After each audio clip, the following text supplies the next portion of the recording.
Martin Bakole drew with Efe Ajagba by majority draw in the 10-round contest last night in Riyadh, fighting under the Canelo versus William Scow undercard. One judge had it 96, 94 for Ajagba, and the other two judges had it 95, 95. Therefore, both fighters sharing the spoils. I personally believe that Ajagba won it by at least a round or two.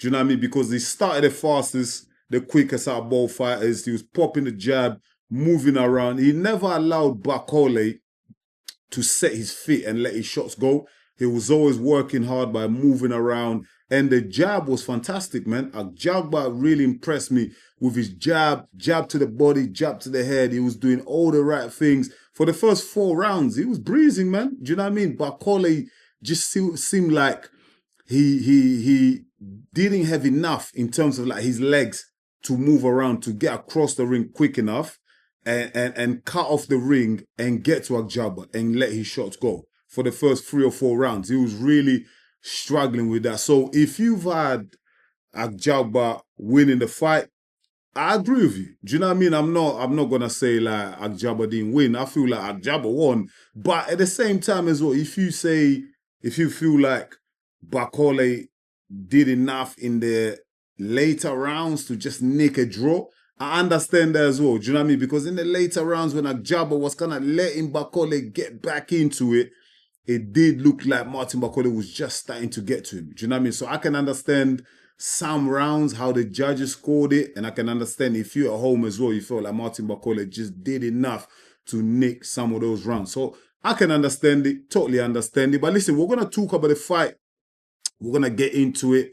Do you know what I mean? Everything that happened in that fight. But before we do that, please can I ask of you to smash the like button, leave a comment down below. I'll really appreciate it, and I'll do my best. I always try my best to respond to every single comment. Do you know what I mean? It's not always easy, but I try my best to do it. And also, if you're new to the channel, please go ahead and subscribe because you're really going to help the channel to grow. We are on the way to 2,000 subs and you can help us get there so much quicker. So go ahead, do me that favor, smash that button, click subscribe, and yeah, man, you're going to enjoy more fantastic boxing content right here on EMGM Sports with your boy Enzo, the realest in the game. Now, let's get back to the topic of discussion in this video. Martin Bakole. Like I said, it was a draw.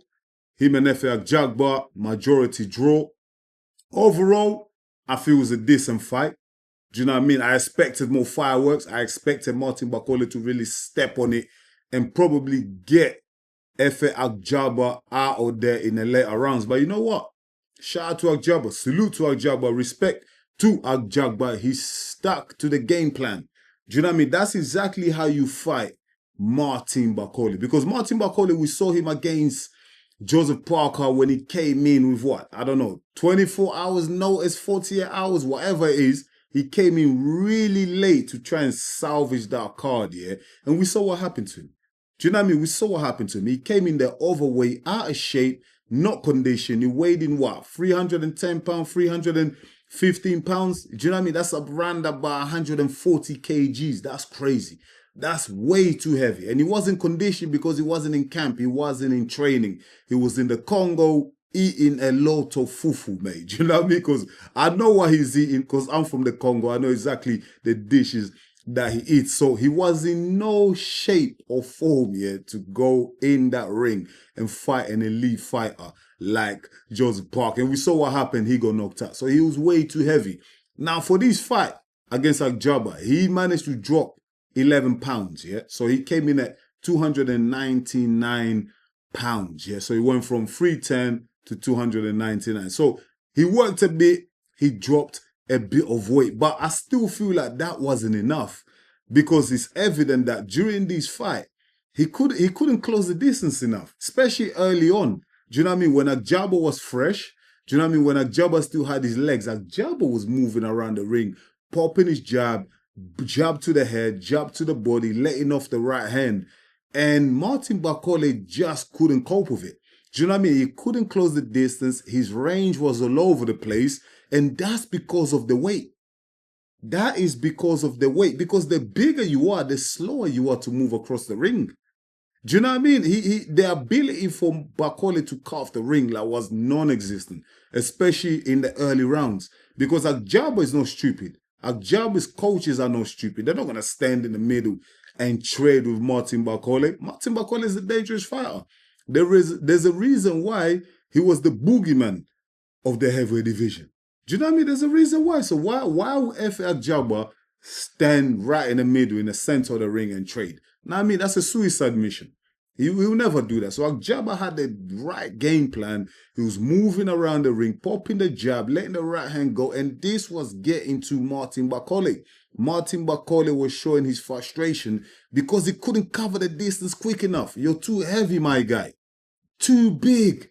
Do you know what I mean? If we go back and look at Martin Bakole's best performance thus far in his career against Gerard Baby Anderson, he came in at, I believe, 129 kgs. Yeah, I've got my notes, 129 kgs. So that's about 284 pounds, yeah?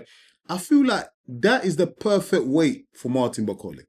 The 280, 285 max, yeah? When he comes in at that, I feel like he can perform better because I feel like he can cover the distance much more quicker in a ring, especially if you're fighting an opponent who has a lot of movement. Do you know what I mean? Lateral movement, moving side to side. Do you know what I mean? Trying to evade punches.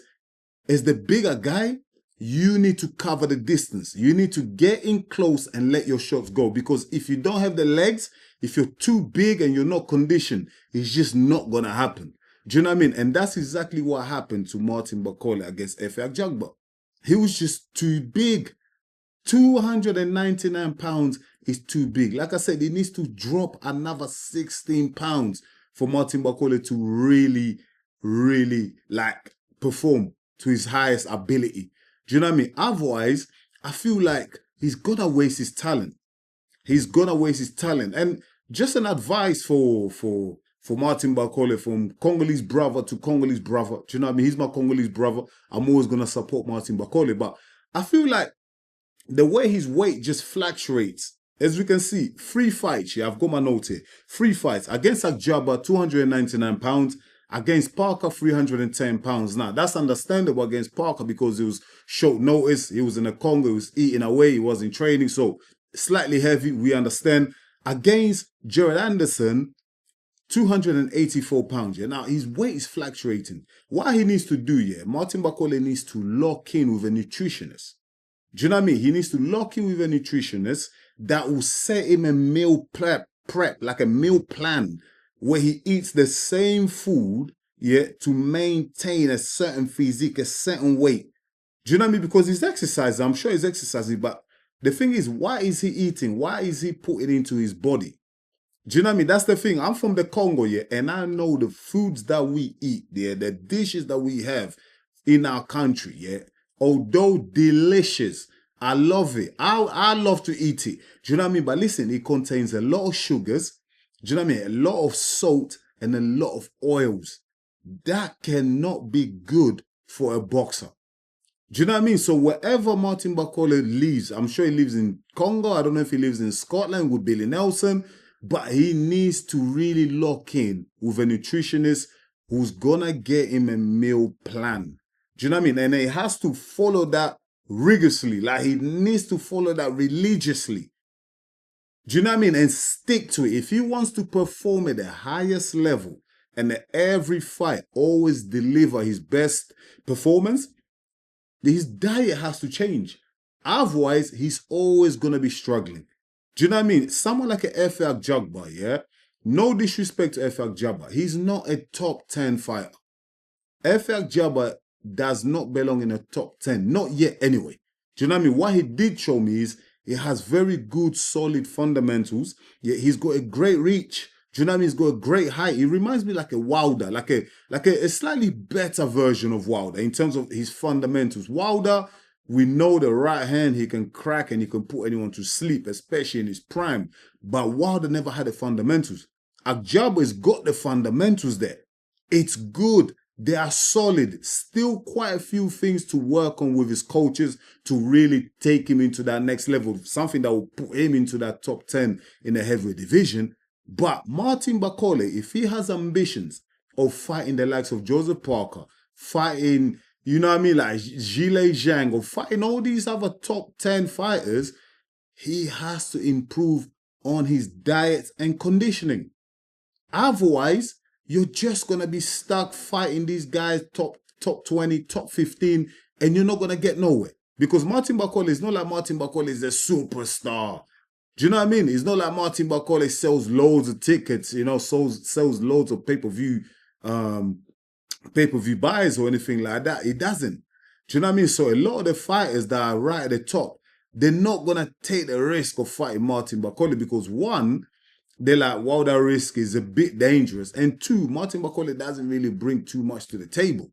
So it's up to Martin Bakole to force the issue by winning his fights against the lack of Efe Ajagba. Because now it's a draw, they're probably going to run it back. Do you know what I mean? They're probably going to have to run it back. That's another delay for Martin Bakole. Do you know what I mean? That again just holds him back from getting the bigger fights that I know him and Billy Nelson want to get. Do you know what I mean? They had an opportunity against Joseph Parker. They rolled the dice. It didn't work out. It didn't go according to plan. He got knocked out. But I feel like Martin Bakole should have learned his lessons from the Parker fight in terms of trying to cut weight. Like, who's his strength and conditioning coach? Who's his nutritionist? Who's helping Martin Bakole cut weight? That's what I want to know. Let me know in the comments. I don't know if Martin Bakole is watching this. Let me know, Martin Bakole. Who? Do you know what I mean? Let me know. Maybe I'll help you. I'll recommend some people for you.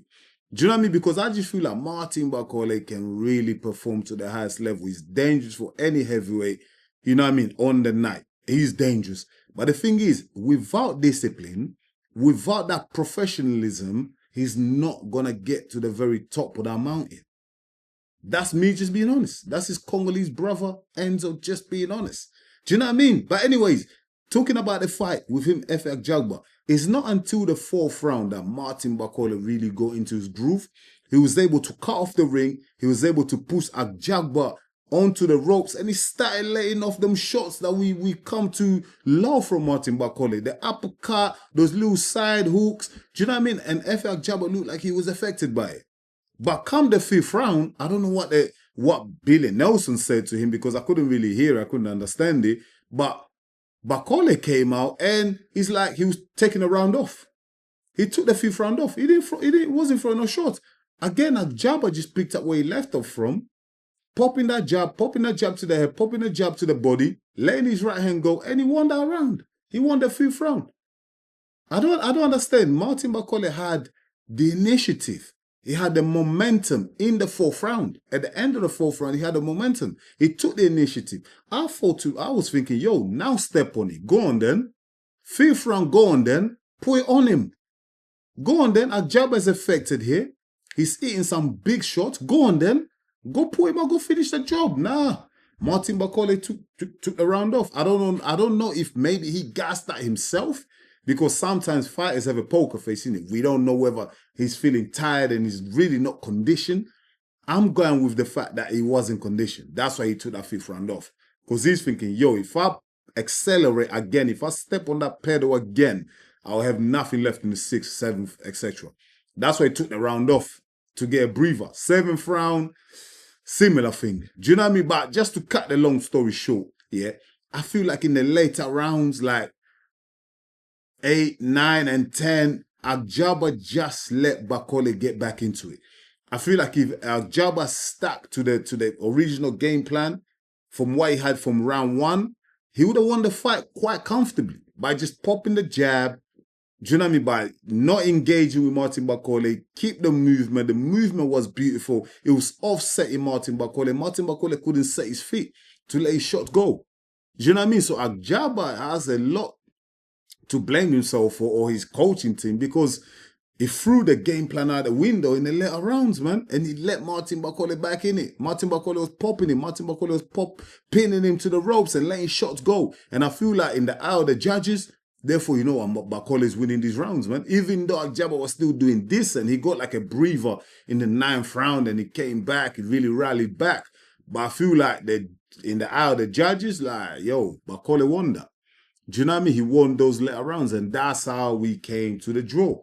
Do you know what I mean? So Martin Bakole, just to cut everything, just to summarize, needs to do more work in terms of his conditioning, yeah, in terms of his dieting as well. That is so vital. Do you know what I mean? Like even me, like I'm an unlicensed fighter. I do like white collar boxing, but when I'm training for a fight, I take things so serious. Do you know what I mean? Like I'm eating the right foods. I'm making sure I'm sleeping. I'm getting my 8-9 hours sleep, whatever you need to do. I'm cutting off the carbs, cutting off the sugars, cutting off all the salty, cutting off the junk. Do you know what I mean? I'm drinking plenty of water. I'm getting my protein in there. Do you know what I mean? Like you need to do all that. I don't know if Martin Bakole really takes that serious, but he's gonna have to do it if he wants to get to that next level. That's just my advice to him, because in terms of ability, in terms of power, the brother has it. He's got it. It's just the lack of discipline when it comes to his dieting and conditioning and looking after his weight. Because you can see his weight fluctuating. If he comes in at 280, 285, we've seen the performance. We've seen him go head to head against Jared Anderson, and he smoked Jared Anderson. That's a fit Bakole. That's a well-conditioned Bakole who's ready for war, who can cut off the ring.